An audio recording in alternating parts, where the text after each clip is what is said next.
In the chaotic whirlwind of emotions and misunderstandings, Shen Wenlang went completely mad searching for Gao Tu.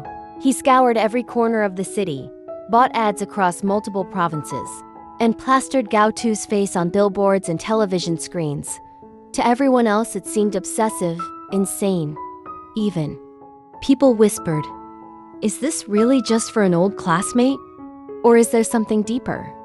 But while Shen Wenlang tore the world apart looking for him, Gao Tu was on the edge of death. After running away from his father, Gao Tu accidentally bumped into Ma Heng, the boy who had secretly loved him since childhood. At first, Gao Tu thought it was just another cruel trick from his father, but Ma Heng's reaction was different. When Gao Tu asked for help, Ma Heng didn't hesitate. He rushed him to the nearest hospital, only to discover a truth that shattered everything he thought he knew. All his life, Ma Heng had believed that Gao Tu was a beta, a quiet, untouchable boy he admired from afar. But now, standing in front of him was an Omega, and not just any Omega, but a pregnant one. His heart shook with shock and disbelief. Pregnant? How is that possible? The doctors quickly explained. Normally, Gao Tu's body should never have been able to conceive, not after years of suppressants and pheromone blocker injections. But that one night, when Shen Wenlang's rut overlapped with Gao Tu's heat, their compatibility had been too high. Against all odds, the impossible happened. But this miracle carried unbearable danger. An Omega pregnant without alpha pheromones to soothe him was like a flame burning without air. It consumed him from within. That's why Gao Tu's body collapsed. The hospital hallways echoed with alarms and rushing footsteps. Gao Tu's condition was critical. His pheromone glands were swollen and raw, his breathing shallow, and his heart stopped over and over again. Doctors fought desperately, working for 4 endless hours, resuscitating him each time his fragile body gave out. And then, finally, he survived. Both he and the baby clung stubbornly to life. To stabilize him further, surgeons implanted a blocker at the back of his neck, cutting down the dangerous flood of pheromones that threatened to overwhelm his body. But even then, Gao Tu was too weak. He needed alpha pheromones to soothe him, or his condition would only worsen. Ideally, he needed the baby's father, Shen Wenlang, but Gao Tu was determined to escape Shen at all costs. So the doctors ran a compatibility test with Ma Heng. When the results came back, everyone was stunned. Their match was over 65%, well above the threshold for alpha donation. And, just like that, Ma Heng became Gao Tu's lifeline. For 14 days, he stayed by Gao Tu's side, pouring calming pheromones into his body, easing the sharp pains, and keeping both him and the baby alive. He sat awake through the long nights, watching over him, silently wondering if fate had finally given him a chance to protect the boy he had always loved in secret. When Gao Tu was finally discharged, his sister Gao Qing whispered urgent news: "Wenlang is still looking for you." Fear stabbed through Gao Tu's heart. He couldn't forget Shen's cold words, words that haunted him still. "If my Omega gets pregnant, I will get rid of the baby." To Gao Tu, that was all the truth he needed. If Shen ever found him, his child would be taken away, erased before it even had a chance to live. So he ran again, this time with Ma Heng's help. But fate was cruel. The first time Shen Wenlang tracked him to his old apartment, Gao Tu had just changed his pheromone patch and slipped away. When Shen entered, the faint trace of his Omega's scent lingered in the air, just enough to confirm he had been there. That tiny trace ignited something wild inside him.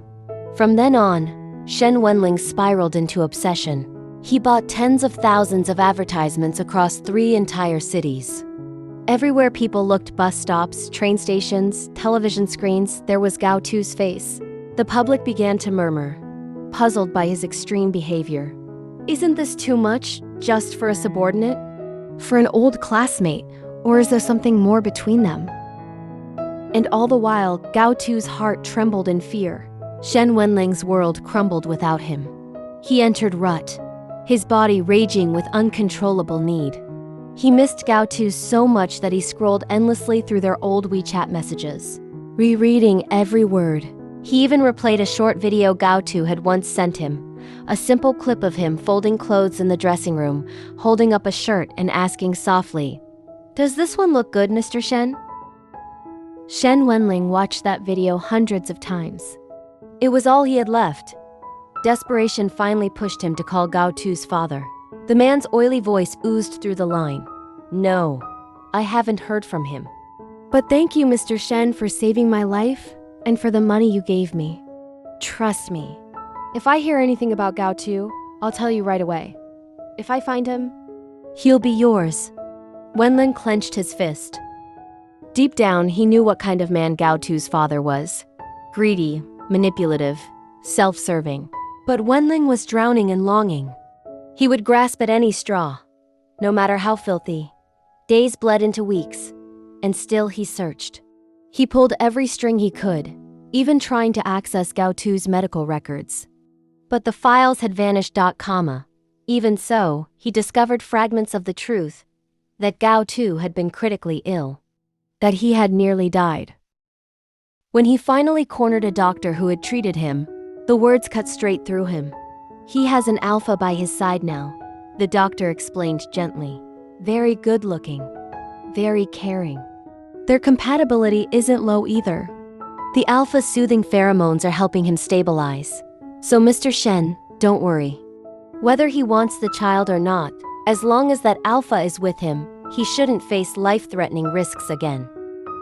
Those words tormented Wenlang. "What do you mean, whether he wants the child or not? What do you mean?" As long as that alpha is there, that wasn't just Gao Tu's child. It was his too. He was still alive. Why should another alpha be the one holding him, soothing him, keeping his omega and his baby safe? Suspicion burned inside him. Could it be Mahang?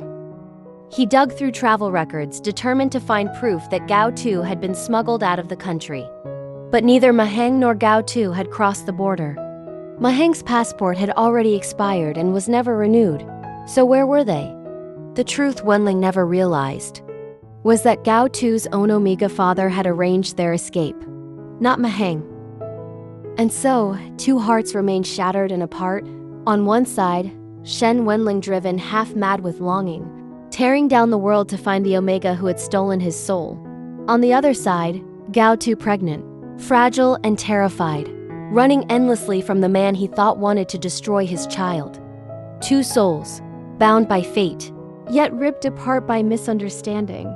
And in between them, Ma Heng, the boy who had always loved Gao Tu in silence. The alpha who stepped in when Shen couldn't. The protector who held him together when everything else was falling apart. But how long could this fragile balance last before all three lives collided once more? If you enjoyed this video, don't forget to hit that like button. Subscribe for more ABO Desire story breakdowns, and turn on the notification bell so you never miss an update. Until next time, thanks for watching.